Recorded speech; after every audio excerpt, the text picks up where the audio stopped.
I don't want to fight with my Democrats. I've decided that I'm focusing on Rob Portman. The people will make a choice on March the 15th. I'll honor whatever choice that is. But that's my reason for focusing on Portman and not engaging in a divisive primary debate. Yeah, look, obviously I disagree with that, and I'll speak to that, but I think the governor's attitude is a sort of imperial attitude, takes Democratic primary voters for granted. Engage in the process. You know, Governor, people will vote. People will vote, PG. Hillary, they will vote, and they'll make a choice. Hillary and Bernie I'll accept that choice. Hillary and Bernie have already had 6 debates. I believe they've agreed to 6 more.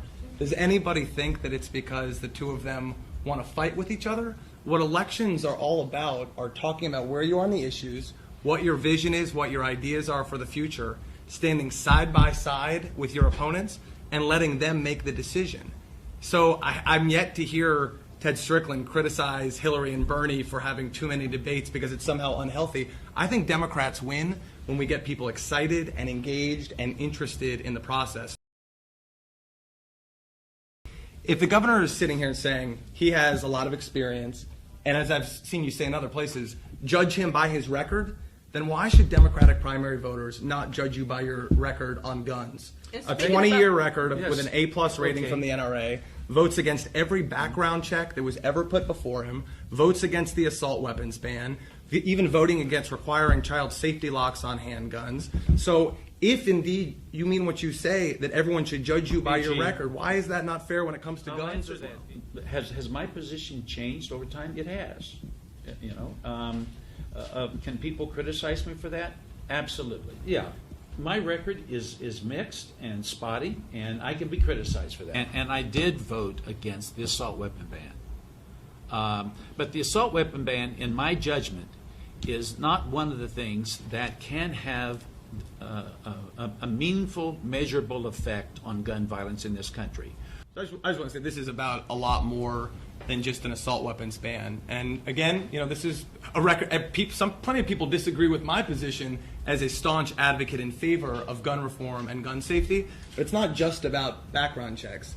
Ted Strickland in Congress voted against every single common sense gun safety reform that was ever put in front of him. And when you talk about tearing up your NRA membership or getting rid of your NRA membership 5 or 6 years ago, if you did that 5 or 6 years ago, why, as a declared candidate for the United States Senate in this current race, did you boast about having an A+ rating from the NRA? And again, these are your words, not my words. Say, that was my position and it is my position. And I think what a lot of people have felt very frustrated by is that you allowed your campaign to peddle this story about changing your mind after Newtown. And then 2.5 years after Newtown, you're still, as Henry just said, bragging about the guy that voted against the assault weapons ban, the kind of weapon that killed those poor kids. Bragging about being the guy that had an A+ rating. You know, part of the reason we're in the situation that we're in this country is because Congress has taken the position of we're going to do absolutely nothing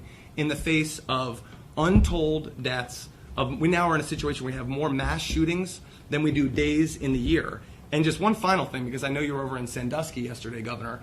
You said that amongst the reasons why you've parted ways with the NRA is because they have become extreme.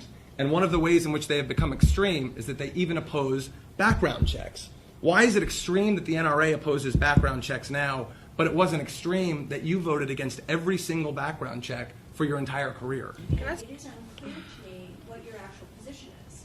And we've been talking about it now for quite some time, and I'm still confused about what your current position is.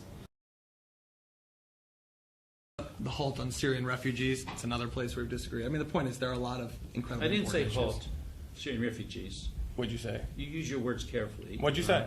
I said a temporary pause. Okay, I think that's wrong to say to a refugee community, you know, orphans and widows who are trying to flee, you know, the barbaric thugs of ISIS. If terrorists aren't coming into this country as refugee under the refugee program, I think a temporary halt. I think that was wrong too. Okay, halt. I shouldn't have used that word, but a temporary. No, a temporary pause. I said a temporary. What is pause, that for? How long? Thinking weeks, not years or months. And that just made sense. We were facing circumstances at the time that need to be clarified. The primary responsibility that I would feel as a senator is to keep America safe. And it is true that there have been situations where terrorists were using the refugee program as a method of trying to get into a country. I want us to bring in refugees. I absolutely do. I just want us to make sure that when we bring them in, that they have been thoroughly vetted. That's what I was saying. I would hope that you would have the same approach. Well, my approach would be we have an incredibly thorough multi-agency vetting process. It's been well documented that if you're a terrorist, you are not trying to get in under refugee status. So I think for you to, whatever the duration was, try and shut the door in the face of Syrian refugees is wrong. And if those that are most concerned about protecting the American people would look at the visa waiver program, where folks from more than 30 countries can get in and stay for 90 days with almost no vetting. And I've called for That's the shutting down.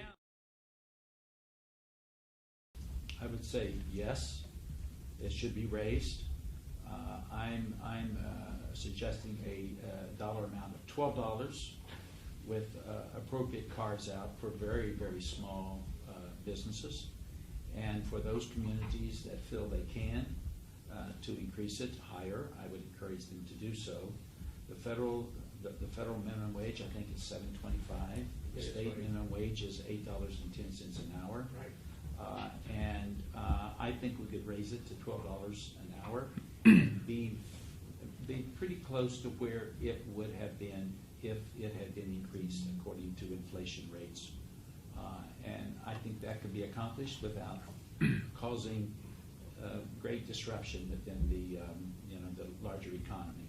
Are you speaking Yes, about an Ohio minimum wage or a national minimum wage? A national minimum wage. Yes, no, and if yes, what amount? So yes, absolutely. We've seen decades of wage stagnation, so this is only one corrective measure. I would say over the next, in relatively short order, the target I would put would be $15 an hour. And look, the reality is, if you're making $12 an hour minimum wage, you're still in or very close to living in poverty. And there's a fundamental promise that if you put in an honest, hard day's work, you should be able to save a little bit, have the chance to get ahead, not still be just grasping to hang on. So $15 is what I would say. One of the possibilities which people have talked about for ensuring the future of Social Security is taking off the tax cap, yes, and lifting it completely. That is to say, making higher income people pay a bigger burden of the share of the cost of the program. Before lifting the cap or not?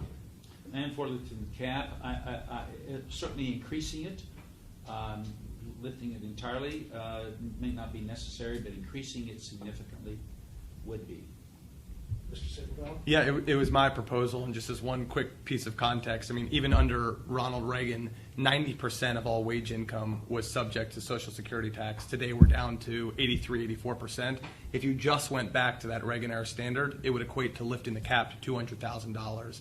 Now, I actually think we need to go further, and I disagree with Governor Strickland. I think we need to lift the cap entirely. At a time when the average annual Social Security take-home is $16,000 a year, that's not enough for people to live on. So, we're right now in a situation where 94% of folks pay Social Security tax on every dime of wage income that they earn. Why? I agree with Warren Buffett. Why should we not ask the wealthiest 6% to also pay that same rate? If you did that, if you lifted the cap entirely, not only could you make Social Security solvent for the next 75 years, which we must, you could also start to have the conversation about increasing benefits, which I think we need to do.